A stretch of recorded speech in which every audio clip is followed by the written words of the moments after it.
Hello everyone, you are looking at the next adventure project here. Yet another third rail. This is a B&O Big 6. This is a model that probably came out around 2004, I believe. And I think it's gonna fit in pretty nice on my layout. I already have that EM1 and I have a nice I-12 caboose to go with it. So this engine came to me by way of a few trades, so it was an opportunity to add something a little different to the layout, yet something that fits in with the general overall theme of my layout. And I just finished those 50-ton hoppers, the Dirty Dozen there, so I think they'll look right at home behind this nice engine here. So these were called the Big 6 because they were numbered in the 6000 series there, and I always thought that was just a cool name for an engine, you know. And this is a pretty unique engine as far as prototypes go, with this Vanderbilt tender here, and the kind of the offset mounted bell up there on the smoke box. This should be a pretty fun project. Yet another 10 coupled steam locomotive on this layout, like my J1A and that Santa Fe 5011 class, and of course the decapods and the N1. Just seems to be a running theme around here. So generally this thing's in pretty good shape. I've got a few little cosmetic challenges, and electrically it really needs a third pickup roller on the tender. So we'll get this thing into the shop and start looking into it. This is definitely going to get converted to a Katy coupler, but I just wanted to show you this old secret about Katy 805s. They will grab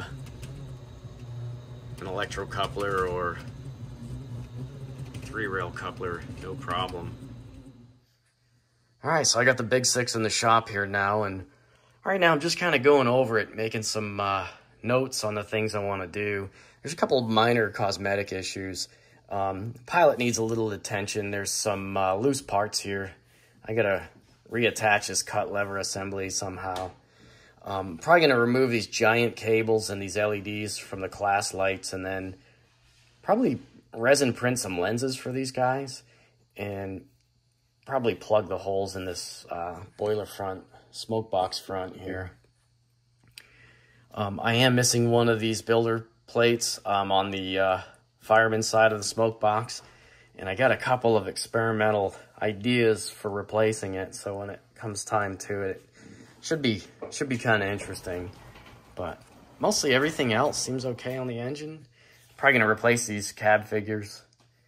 I think there should be a cab light in here, but it's out right now, so that's just something to attend to when I do the electrical. I don't know if I really want to do anything about the electronics. I think I'm going to try to run the EOB as long as I can. All right, I got it up on my jack blocks, and the first thing I noticed with the EOB is that the first speed step is quite steep. I'll show you here. It jumps right to it. So I'm gonna look in the old manual here and see about adjusting that so it's smoother. I mean, the speed is okay, but it just jumps right to it very quickly.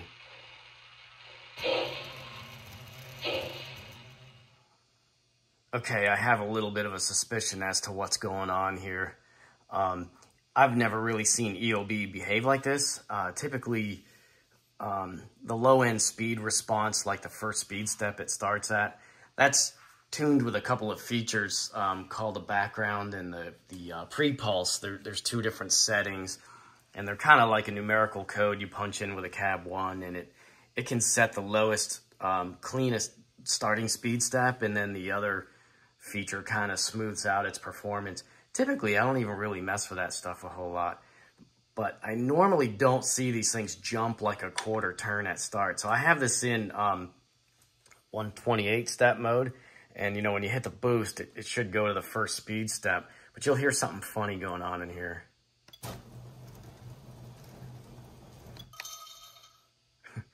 You hear that little grinding sound? I'm kind of thinking the flywheel got loose and it's just kind of spinning. So let me turn the chuff on. Let me see something here. Let me turn the sound up.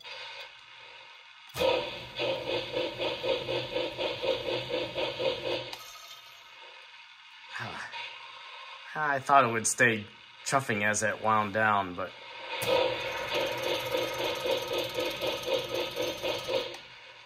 Yeah, I just think the flywheel got loose. I don't think the tape came off, but I think the flywheel, maybe the set screw got loose, and that thing is just spinning free. So my suspicion is it spins enough with a shaft that it's not affecting the chuff too much, but well, we'll get in there and find out. Oh, here's something that drives me nuts. I've chased out lots of squeaks and third rails. Man, they're like squeak factories, man. Just filled with little mice running around in there.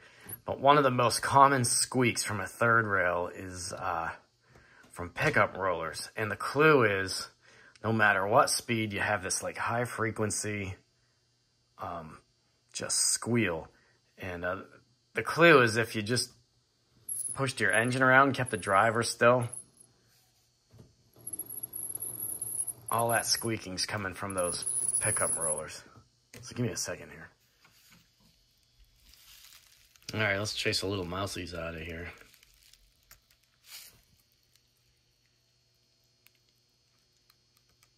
This is that Bachmann Easy Lube stuff. It wicks really quickly. It's supposed to be supposed to aid in electrical conductivity, so I don't know.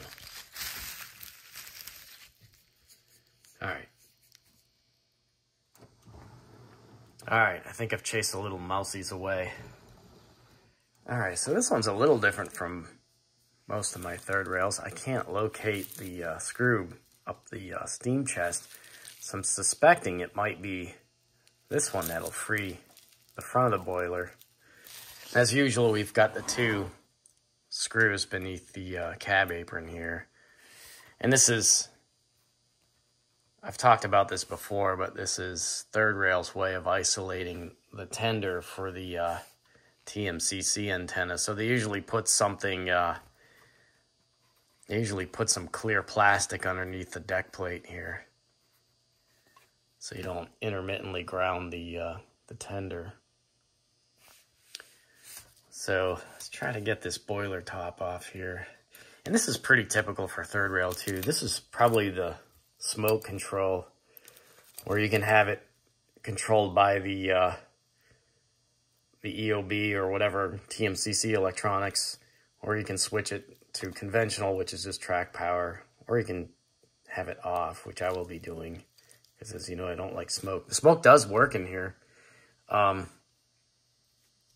It's just I don't want to use it, so that's what I'll be doing. I had to remove this plate to get at the steam chest screw here, which should free the boiler up. It looks like, I wonder if that freed up my pilot assembly. That might make it easier for me to work on. You can see it. It's been repaired before, but I'm going to try to clean that up. I don't know what happened here, but look. I found there were a couple of plates under the ash pan that were holding the rear end of the engine together, so here I am pulling them out. And here's our suspect device, a completely loose flywheel, and this was the cause of the EOB performance anomalies. This is it's kind of what I sign up for, the adventure. You gotta have a bit of a sense of humor with this stuff. Well, when I heard that sound and saw the behavior of the drivers versus you know, my throttle input, and I do gotta tell you, that kind of got worse very quickly as I ran it on my layout. It wasn't jerking like that. It wasn't doing a quarter turn little hole shot, you know, before moving. So I gotta figure out how to put this back on. It would be nice to keep the EOB. It would be real nice to just not have to deal with it. I mean, it would run super nice with ERR, but you know, then I'd have to come up with a way of triggering the chuff, and it's a lot more work. I mean, I think the engine's worth it, and all that, but I don't know. Let's see how it goes. Okay, I reinstalled the flywheel with just a drop of CA on that rear motor shaft. Just being careful to keep the flywheel in alignment with the EOB sensor.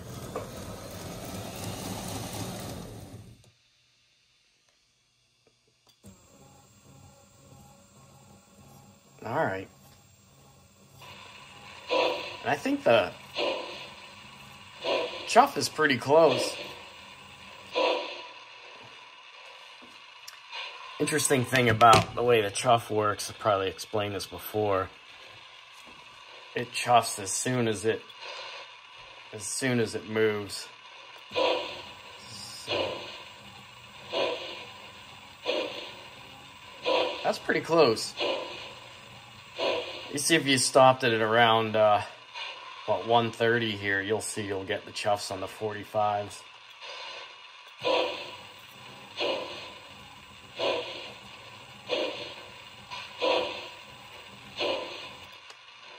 So if you want the chuffs at the dead centers, you got to stop it on a dead center or restart it on a dead center.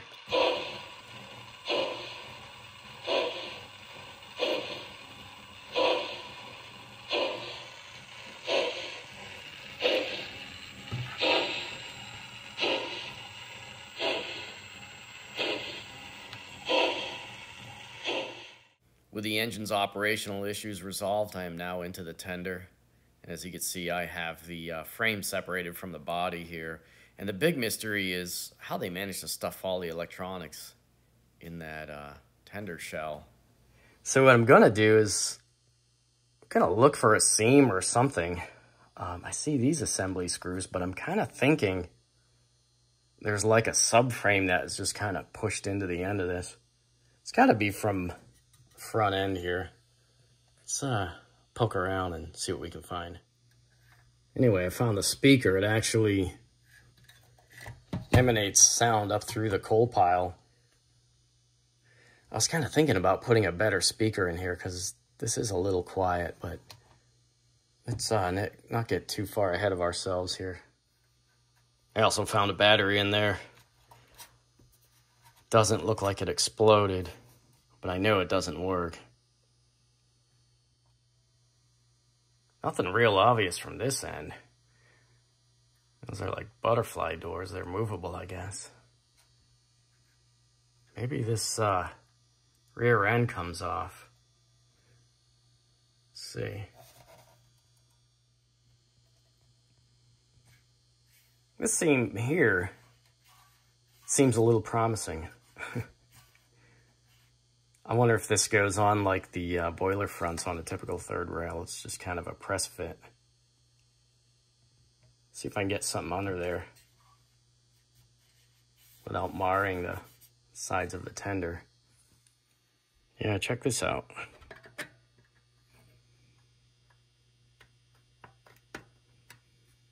All right, we're in.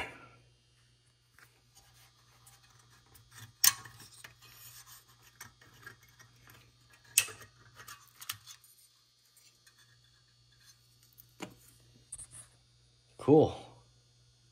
I found my way in.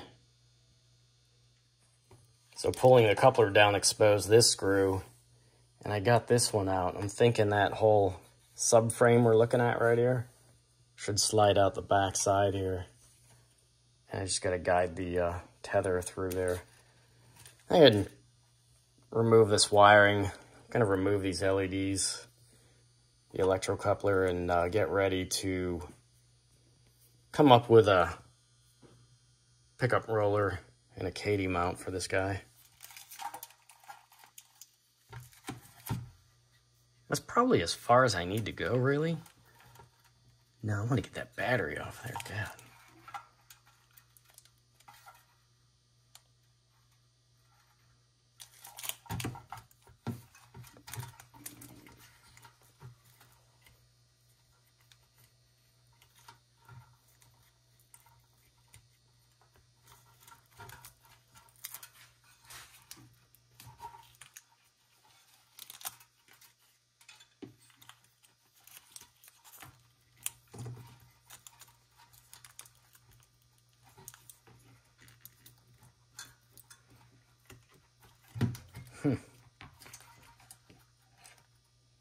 Oh yeah, this thing's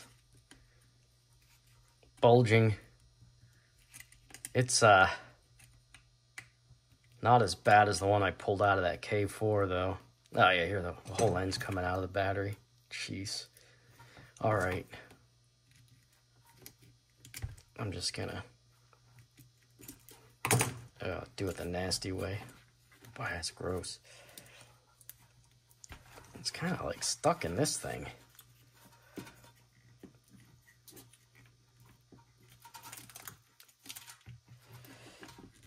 Try to spread that. There we go.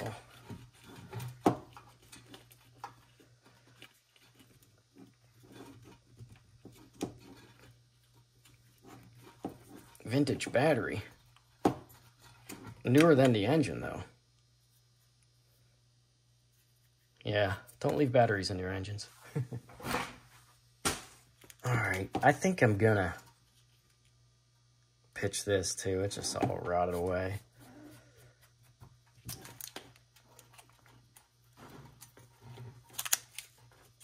If I really need a battery, which I'm trying to avoid using, I can replace it with something out of my scrap bin.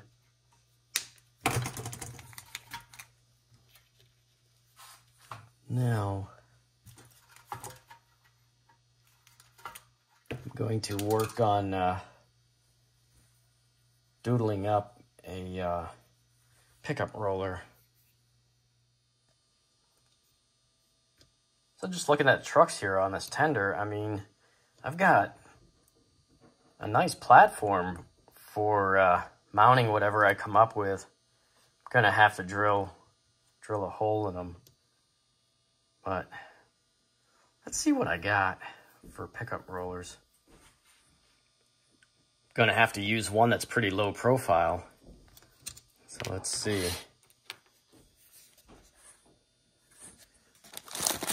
See what else I got in here. I don't know if I have two of those. One should be enough. Oh, I do have two of these. Two of these guys. I don't know what they're from. I mean, if I have, maybe I'll plan on using two. But if I get away with one, I got another one for future use. Okay, so here's the auxiliary pickup roller for the tender. You can see my first attempt. Kind of missed the mark. Anyway, here's what we got. So I have that low profile roller I found in my collection. I need to find out where that came from because I'd like to get some more. And you can see the 3D printed mount. I just printed that out of some black PLA I had already loaded up. And I got a 2mm screw running down through it. And over top, I got one of these nice solder lugs. I've been buying these. I can't remember if it was Amazon or eBay. I've got quite a few different versions here. And I use them for ground lugs and for connecting things like this. So it's a pretty basic part. Here's what it looks like. It's just a platform about 1.5 millimeters thick. And it's got this little guy here on the end just to provide an anti-rotate so the whole thing doesn't spin. I've got that boss going through there. What I plan on doing is running the lead up and around through this subframe here. And I think I'm going to keep the switch. What I'm going to do is make probably a JST plug for this switch and the roller so that when I separate the tender from the subframe, I can simply unplug it. So, kind of funny era, you know, this early 2000s. There were so many good models made during that era. And, you know, it was probably when the first, like, cruise control systems were coming out. So, you know, you're running these scale engines at really low speeds, but they hadn't caught up with, like, simple ideas like providing really reliable electrical contacts. So, you know, 2 rollers on an engine that can run like, you know, 1 scale mile an hour or whatever doesn't always work out when you're trying to traverse like long numbered switches like I have on my layout. So just a funny thing. And then I've talked about this before, but third rail's funny habit of when they built these tenders, they would isolate the whole works with these insulated axles, so the tender wouldn't get any ground pickup whatsoever unless I made mods to it. So right now I'm trying to keep as much of the electronics intact as possible, just to cut down on the amount of work I gotta do. I don't think I can really hide my antenna under the coal pile like I normally do anyway, where I grind out the original coal pile and then put an antenna and put the coal pile back. This thing has like a speaker grill under here, so I don't think I want to mess with that at all. I'm just gonna let it ride. So yeah, I think we're pretty good on the pickup roller. Just gonna wire it up, and then I can hopefully get the tender reassembled. Another real simple task I use the 3D printer for is making things like these. This is a shell plug for the tender, where I pulled out the LED leads, these transatlantic cables they like to use to hook up these overly bright LEDs. They usually do something criminal like this, put like a 2mm hole right through this, you know, fine brass model. So I gotta plug those up, and I used to glue like a strip of styrene behind there and, you know, fill it. But now I've been making these little plugs with my 3D printer, and it's a real simple design. And I've been using these like on the smoke box LED leads just to plug those, and it's worked out pretty good. So I'll just CA this to the inside of the shell, and keeps me from having to like try to get some squadron putty in there or something and then, you know, sand it out or whatever. So this is pretty easy to do. One quick note on these old third rails, and some Lionels too from that era. I'm not sure what MTH did, but you could see these are like the LED markers from the tender, and same concept with the LEDs they use for class lights on the front of the engine. They're LEDs, and typically they'll be in a wiring harness like this, and there'll be a dropping resistor depending on where they're getting power from. These happen to be connected across track power, and there was like the other end of this little jacket here, this little wiring harness or whatever, there were the dropping resistors. A lot of times these LEDs fail because when they put it, while they'll put in the dropping resistor to get the current right for, you know, lighting these up without burning them up, they always fail to put in like a diode. So the reverse current from being connected across AC track power would kill these eventually. So one of these is dead, kinda, and just another reason to remove them. So just something to look for if you're working on these old engines. A lot of times if they're working, you can keep them working by just wiring just a 1N 4001 diode in series with them and just bias it in the correct direction so they light up, and they'll last much longer. So there's the plugs from the inside. I just doped a little CA on the ends just to tack them in place.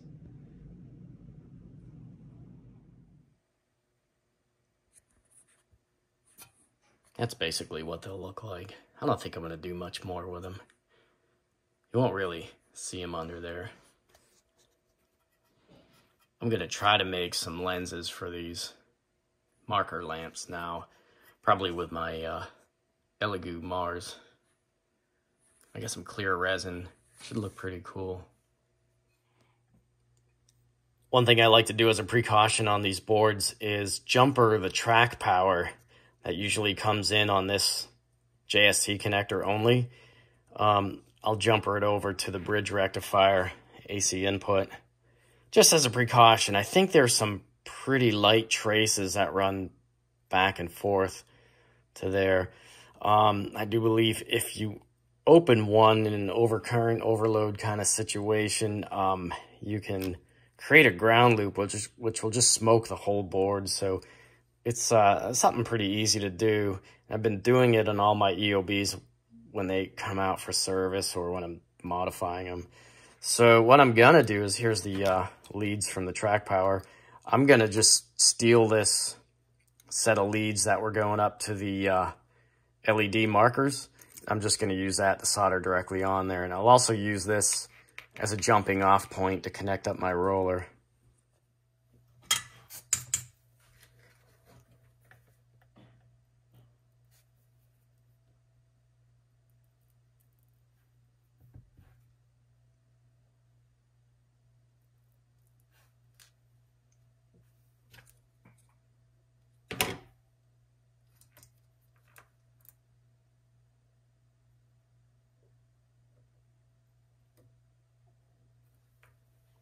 I trim this lead just a little bit.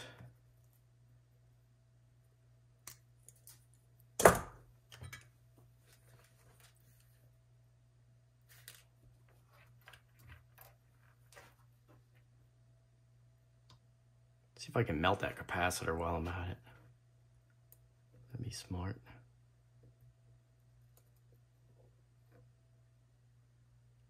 All right. Not like the prettiest thing to look at, but it's just a little insurance. This will be the lead that goes out to the pickup roller. And every time I solder something, man, I just yank on it there. I ain't going nowhere. And this is why I keep a lot of scrap. I think this board, this might still be good. I can't remember. I got one that's completely smoked. I just kind of keep it as a reminder. Also, this is the code for the motor driver, and I gotta figure out, one of these is actually like the later version that they offered that was a little quieter in the switching frequency. So that's why I haven't thrown this out. So that's why I keep a shoebox full of train scrap. So anyway, I'll plug my power back in here. I wish I had a different audio board to put in here, but I don't right now. And the big kerfuffle right now with Lionel is that they took all this stuff off their customer service site, and nobody knows what's going on with it. It really stinks. I mean, it's kind of really stoked on Lionel for supporting that for as long as they did, but to just end it so abruptly. Nobody knows if these boards get all sold in one lot to a new supplier, if it's going to be like a continuing effort, kind of like Electric Railroad, where you can buy these things and they keep the product up to date, or if it's just, you know, surplus that they tossed. Because some of these sound sets were really, really nice, really artsy. I mean, you think about what goes into a sound set. There's a guy out in the field gathering these sounds out in the field. There's some art and there's some tech to that effort. And then to get those files and to process them in a way that they're kind of usable, that you can edit and turn them into something accessible through this control system. And some of those sounds, that's why I seek them out. They're really good. I mean, somebody really paid attention to, like, you know, even the chuffing is really varied on some of the certain sound sets that I like. You can hear like different cutoff effects. Just the fact that you're pressing kind of like a binary button to actuate the whistle, but you get all these different like semi-random effects, you know, all these trail offs and things like that. But it's a little upsetting, but it's kind of, stuff is kind of obsolete. This stuff's been in production for a long time. I mean, it was probably developed in the early 90s and was really prevalent into the mid-early 2000s. It had a good run, but just to like take them all off of the customer service website, which was like the only source of this stuff new, it's kind of abrupt. So anyway, I'm going to try to stuff this back in here and create my little wiring jacket here for the, I'm going to keep that cruise on off switch. Just use this little wiring jacket here to bring back my pickup roller. Since we're talking about power pickup right now, I wanted to just show you a real quick thing. Kind of threw me for a loop a while back on that 5011 class.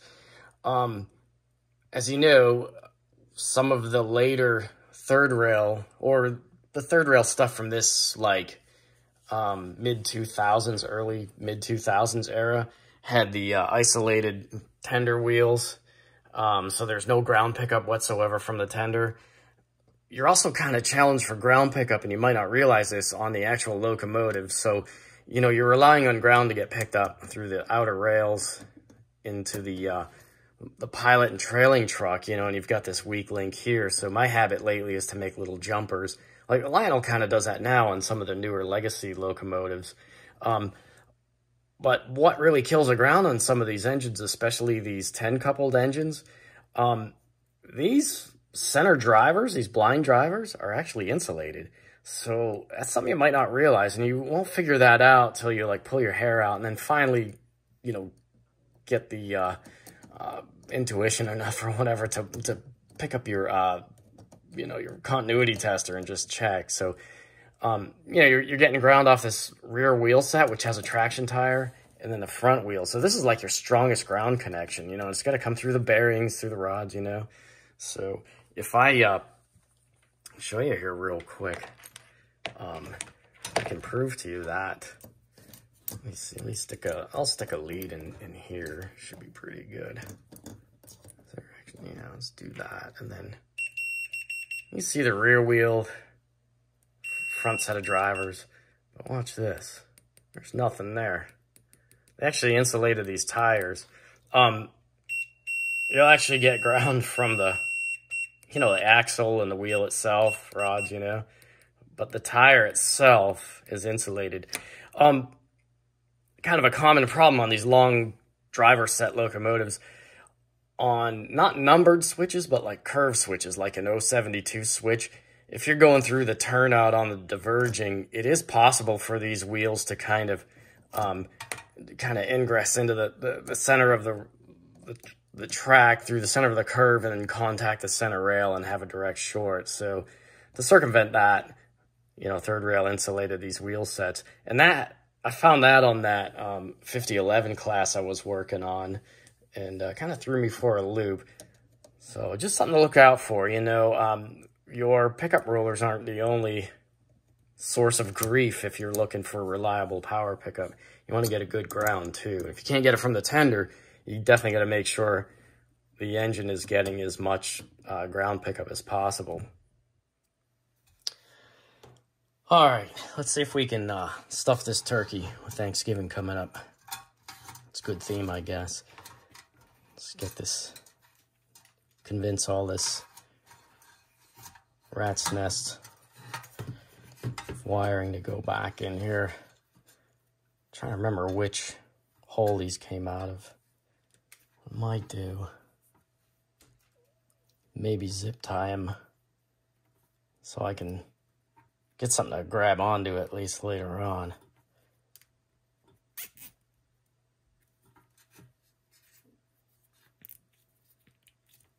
Don't have to be too fancy. At least I can grab the tail of that and yank it out.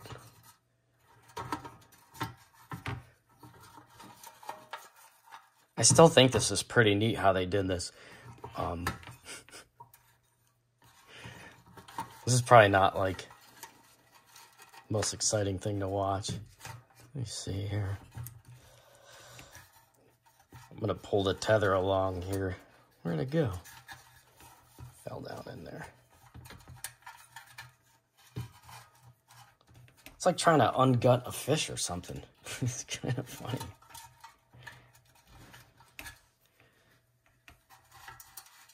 All right. Hey, look at this. I got...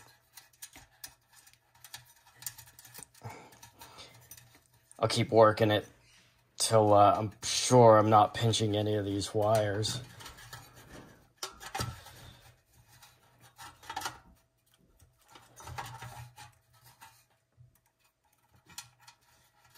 No, I think this has to come all the way up. I think I have to go one more slot here.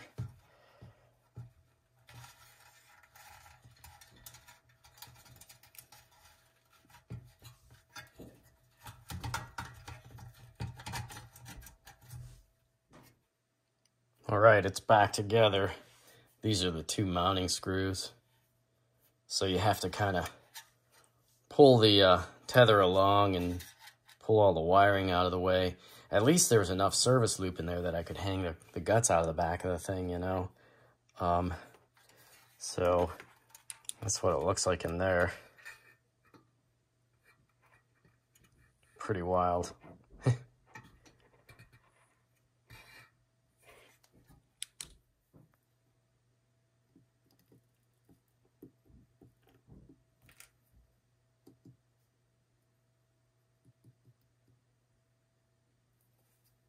What I like to do is put a little strain relief over this.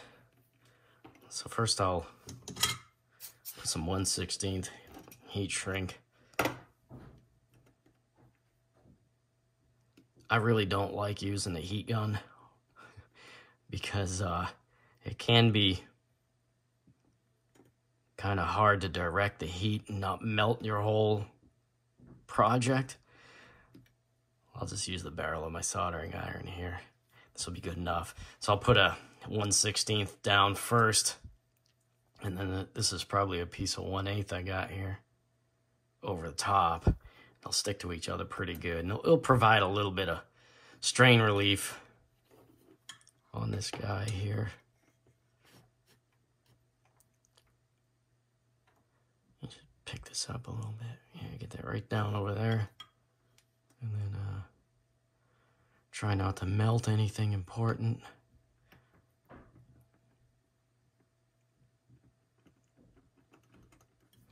It should be good enough. A little embarrassed by my first mark there. I wasn't happy with where it landed, so all right. While I was at it, I fixed this brake rigging too. I just soldered it back on. Should be good enough. It's in a really clumsy spot with this cruise on off switch, which I won't even use, but and then the other side of it's actually in the way of one of the mounting screws, so I don't know. Gonna try to crimp up my own JST connector here. This is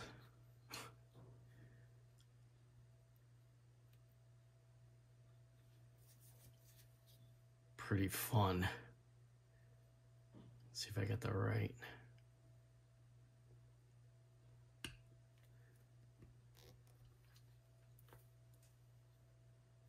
I think I got it without killing the whole thing.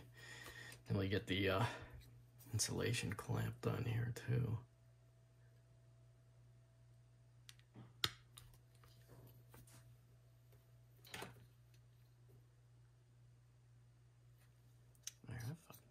All right, so here's a little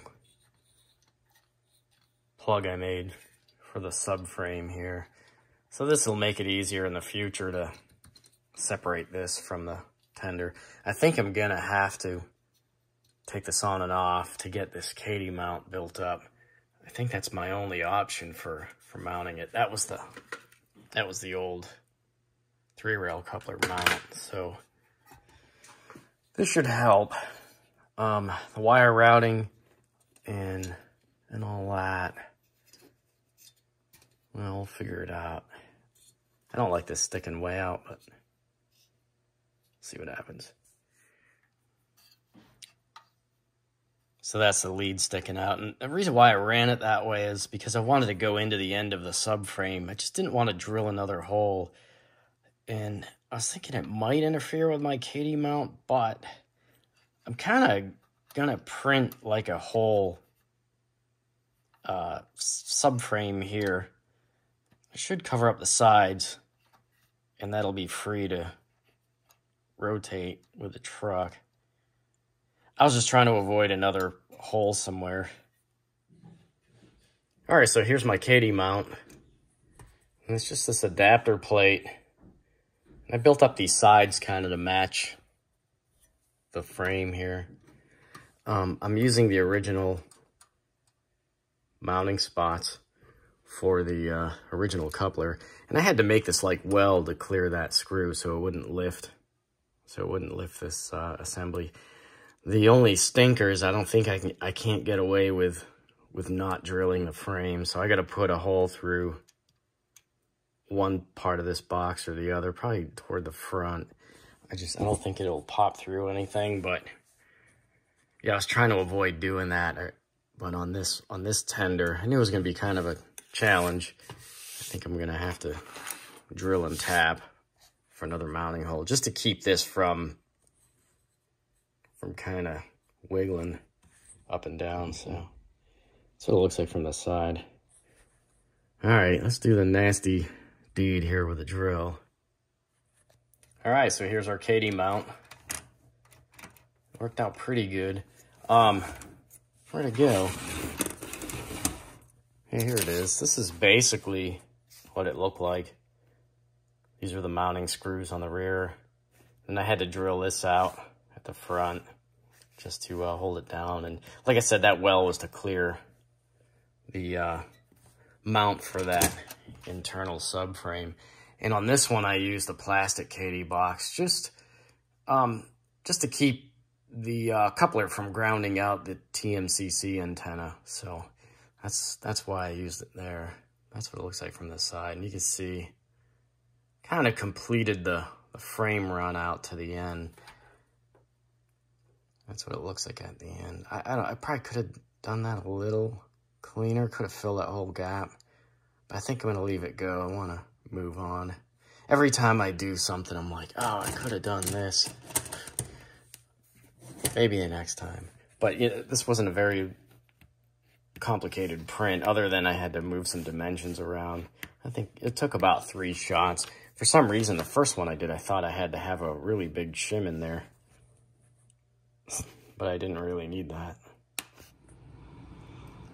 All right, so it's kind of cool that the pilot assembly came off as one piece like this. Got a few repairs to make. This lift bar keeps coming out of its stanchions, and I'm afraid to really bend on this too much. It's cast brass. It's not very forgiving. So I got it in a position where I can get the lift bar back in there, and I'm just going to solder it. It's not going to move again, but it's fine. I'm just glad these little, maybe these are flag holders, that they're intact. I also have to restore this brake line, so I'll probably just grind that whole thing off and make a new one down to the brake hose here. And then underneath, I've got some rather cold looking solder joint repairs here. I'm heating up my beast soldering iron right now. See if I can, I'm gonna grind some of the paint away a little bit and do a little fluxing here and see if I can flow that solder a little better and add a little more. Maybe fill in that seam. If not, even like a bead of JB Weld would be fine on there. I'm not like a real purist about the brass repairs. I just, my nightmare is to take like a torch to this thing and just like completely melt it or something. So I don't want to make much more work for myself right now. All right, so I managed to get it into 2 pieces here with the 60-watt soldering iron I like to keep around. And so now I ground everything down, cleaned up the old solder, and then now I have to kind of straighten out this little angle plate here. This one's stuck on here. I should probably take it off the front, get this lined up, and then devise a way to just solder this back together. Okay, so I got the one side on there. It's pretty, the pilot beam is centered across a platform there, and it's pretty, pretty square too, so I'm just gonna clean that solder joint up a little bit. Let's see if you guys find this sizzling sound as satisfying to your ear as it is to mine. Here's the piece here. And I'm not like Mr. Super Brass repair expert, but I'm willing to try. So I'm using this Tix Flux. So you can see that. Stuff seems to work pretty good. I was reading a Gary Schrader article. If you ever wanting to read some good stuff on brass locomotive modifications and repair, I think he posts on a Proto 48 blog, which, you know, as a three-railer, I'm not supposed to be reading, but don't tell anybody.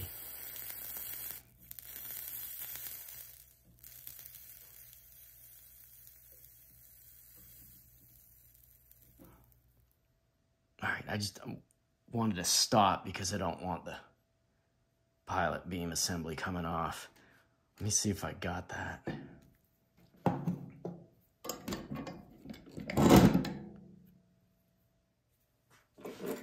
I like this old pan of ice. Old neighbor of mine gave me this at my old house. I think because I climbed a flagpole for him to put his finial back on. It fell down in a windstorm, and it was kind of spry back then. It was so long ago. I don't know if I'd do that now. Can you see that? It's not very square. I'm gonna, right there. I'm gonna try to get some solder in there without desoldering the rest of my work. So I probably should have squared these up, but there's probably a couple of repairs before my ownership. It's the worst looking soldering iron I know, but the other side of it's tinned pretty good.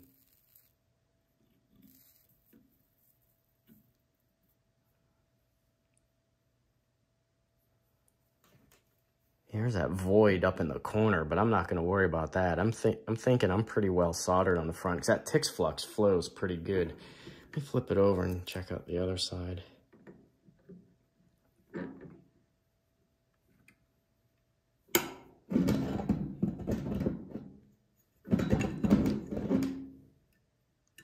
Yeah, on the pilot beam side, it's really not square.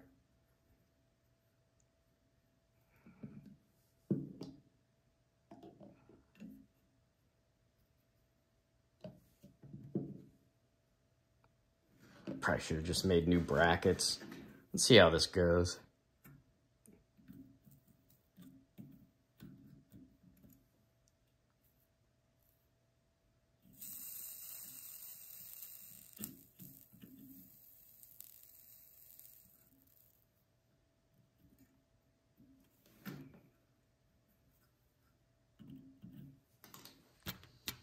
Okay. So I think that's about as good as it's gonna look. Luckily, nobody will ever look under there, I hope. So I got the lift bar, I think, straightened out. Now I'm gonna try to do something about the brake line. So I may just try to solder a length of brass rod to this guy. I took it out of its little clip there. It's a little nerve-wracking to bend on this stuff because it's cast brass. Like I said, man, you get like one or two little tweaks out of it, and then you're in the zone, man. I don't know, whatever size this is looks pretty close. All right. See if I can get that attached. Okay, while I finish up that pilot assembly, I was gonna start looking at the boiler here. I wanna do something with the lighting. Probably remove the LEDs completely. And typical for third rail, they will mount the power supply for the lighting, and they'll heat sink it to the boiler weight. There's a nice hefty weight in here. They even put some up here. You can see how they bolted the smoke unit in. It's pretty nice. And now I'm assuming this is just track power. I didn't trace these out, but I'm assuming this is track power to the power supply, which is gonna stay on all the time. And then this is for the smoke unit, which totally works, which is pretty cool. I'm not going to use it though. As you know, if you've seen my other videos, I'm not a big fan of smoke because smoke is not smoke. It's just vaporized mineral oil with some scent. Anyway, I gotta figure out what's going on with the cab light. Really nice cab on this. Very interesting engine in a lot of ways. So the cab has this little extension off the back here on the fireman side for the head end brakeman. Pretty nice to keep them up in the cab, keep them nice and warm in the winter, and not like on a doghouse on top of the tender like the Penzi and the N&W like to do. So I want to try swapping these cab figures out for some nice Artistas, and I am seeing there's some nice screws that I'm assuming hold the seats in, so I can get these guys out without too much slicing and dicing. Here's the boiler weight out here, and you can see that they heat sunk the regulator to the weight here. And I gotta say, this particular third rail was really nicely done as far as the wiring. They gave us all these nice connectors here so that you don't have this thing kind of permanently tethered to the frame. So makes servicing it easier. So here's the LED lines. That's the headlight. And the only thing I can't figure out is why the cab light runs all the way back to the front of the boiler. I'm assuming it's probably tied up with a headlight here. So let's see what's going on. Yeah, it turns out the cab light was fine. It was probably just tucked into that recess a little further. No big deal. I'm gonna just put this back together then. I've got the LED harness removed. And I will put this back in. All right, so I decided to look inside the boiler just to make sure I wasn't pinching any wires underneath that weight back there. You can also see the extra weight they put up here in the smoke box. So I have the smoke unit out right now. And here it is, Train America. Used to be able to buy these from them. This has their puff and chuff technology built into it. And I'd really like to thank the previous owner or owners of this engine for not running this smoke unit very much, if they ran it at all. It does work, but you can see that the batting in there isn't even hammered. And, you know, it's not dripping with smoke fluid.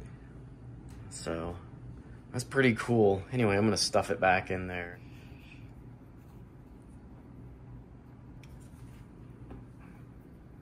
Use these JIS screwdrivers, you know, and screws stick pretty good to it.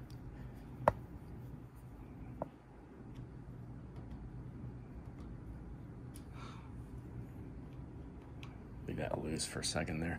This is kind of neat. This is the funnel that comes up out of the stack.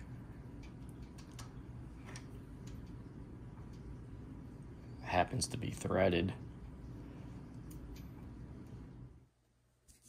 Getting ready to put this back together. Notice how they stuffed even more dead weight in the steam chest here. Pretty cool. Sometimes I like to check out the wire routing. One of the challenges of getting wires past this quiet drive system is they're not necessarily routed beneath.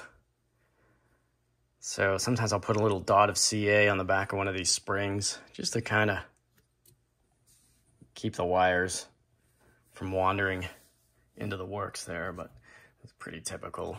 Third rail will kind of slot the bottom of the motor mount here just to sneak the wires by. Somebody must have been in here before doing just securing that EOB sensor a little better. Here's a pilot assembly, repainted with some Model Masters engine black. And I forgot about this piece. It goes over here, so I'm gonna straighten it out and probably just CA it back on there. All right, I got the crew seats out, and here's what these little guys look like. So I'm gonna replace them with some Artistas. I think I'll put the seats back in first and try to seat the figures on there so I can get them properly placed. I can't really see in here. It's just kind of a... thought there'd be a seat in there.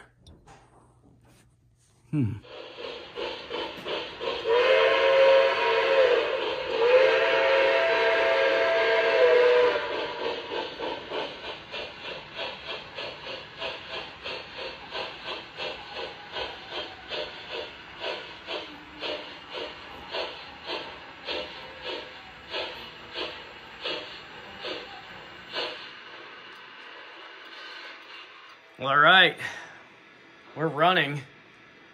I fixed all the issues. The third pickup roller seems to help it over the switches and other dead spots on my layout. And most of the cosmetic stuff is done, most of the heavy repairs.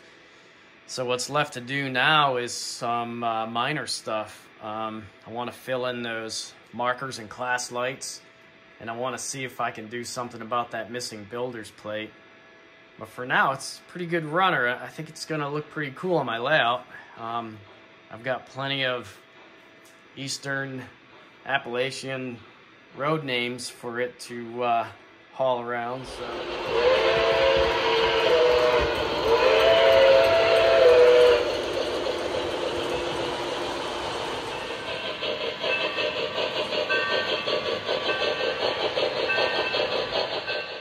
We'll just do a little startup on it. Wanted to show you how relatively smooth the old EOB is.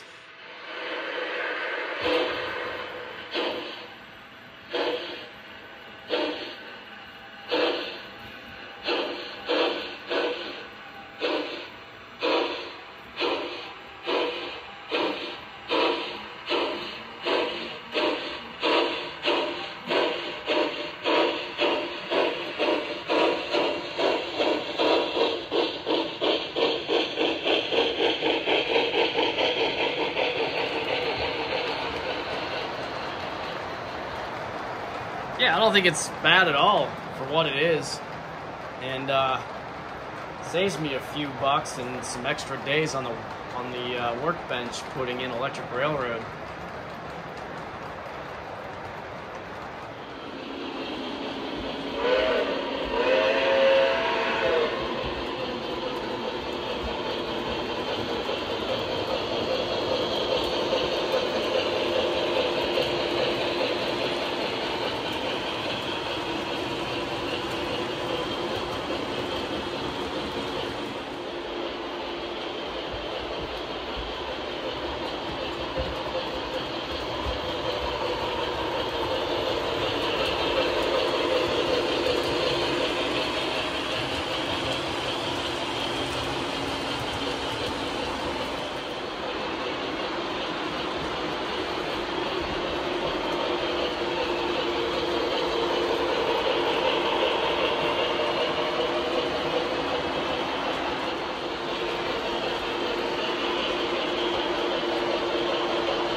All right, so my resin printer station is up and running, and this was the idea I had for the marker light lenses.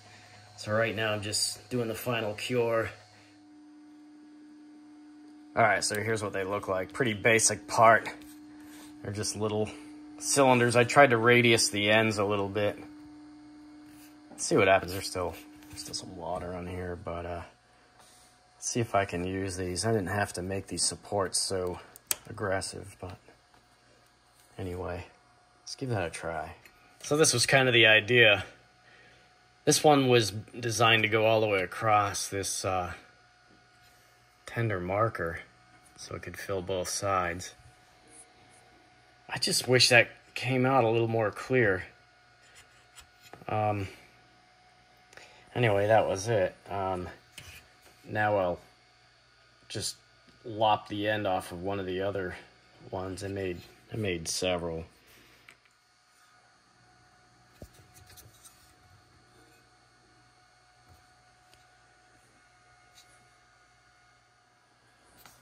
I just simply lop the end off of this one here. I'll use that for the ends.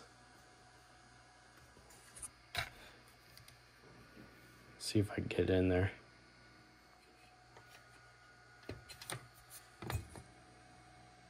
Wish it would have come out more clear.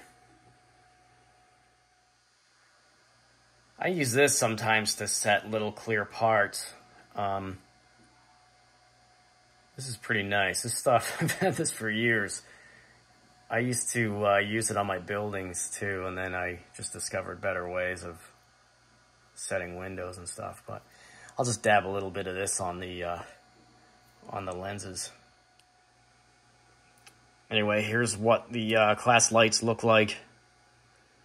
They're kind of doped up right now with a little bit of that gallery glass. The stuff dries clear, and I used to use it to just fill lanterns like this, you know, but it would take forever to do because when the stuff would dry, it would kind of go concave. So at least these little resin printed elements will give me some backer, I guess.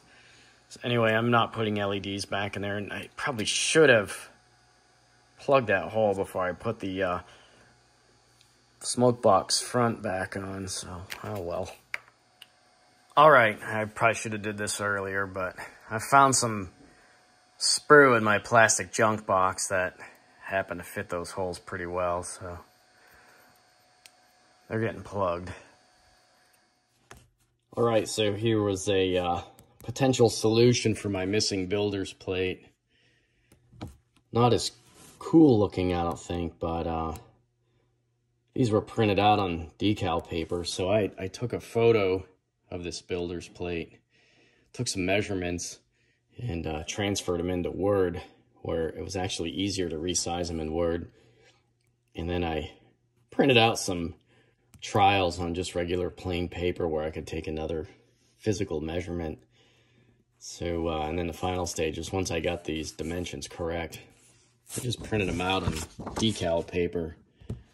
And I don't know if you can see the difference in sheen here. I just sprayed some flat clear over it to protect it. So I am going to try installing this and see what I think. Obviously not as nice and crisp as that, but just trying to make do. It's not like these were readily available, and I did check. I did contact Third Rail, and they didn't have any.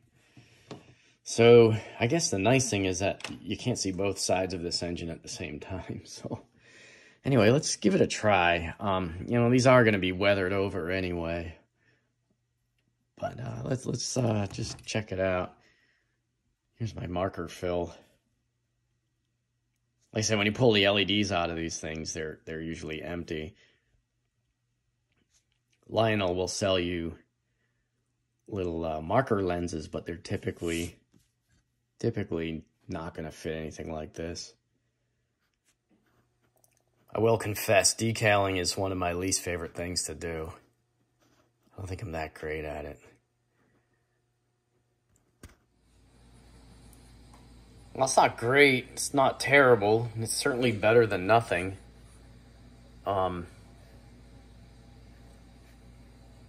Probably a better printer would help. I probably could have sweetened the colors a little bit, but considering that it's gonna get pretty dirty on this smoke box, it's probably not gonna matter much. And underneath all the soot and the grime, at least you'll know that there's something there, better than the blank raised spot that was there before. So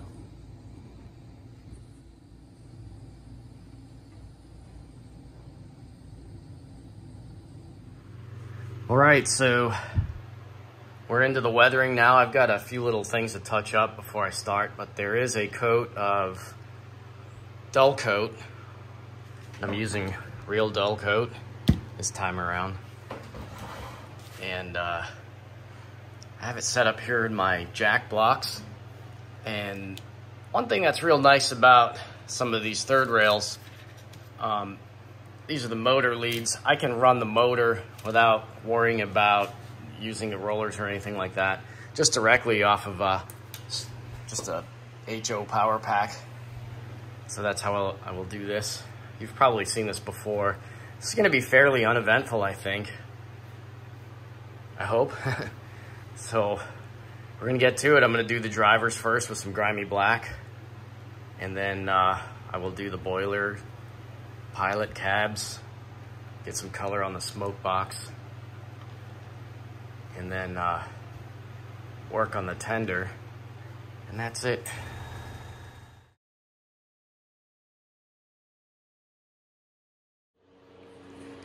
All right, so I'm thinking there isn't much else I want to do here. I've got the drivers lightly dry brushed.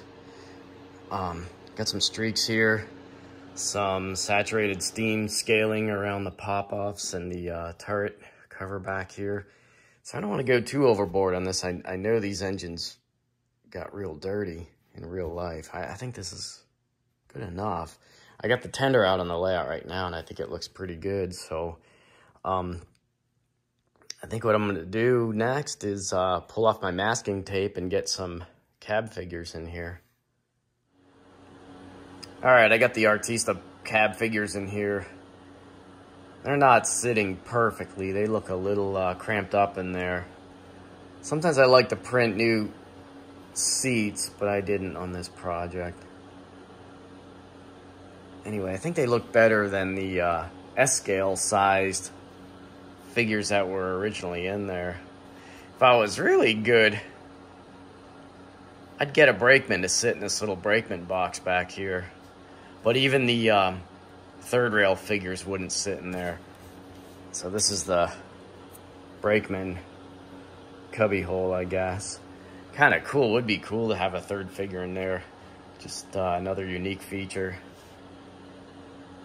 So I think we're almost done. I don't know what I'm gonna do with this. Yeah, it looks fine.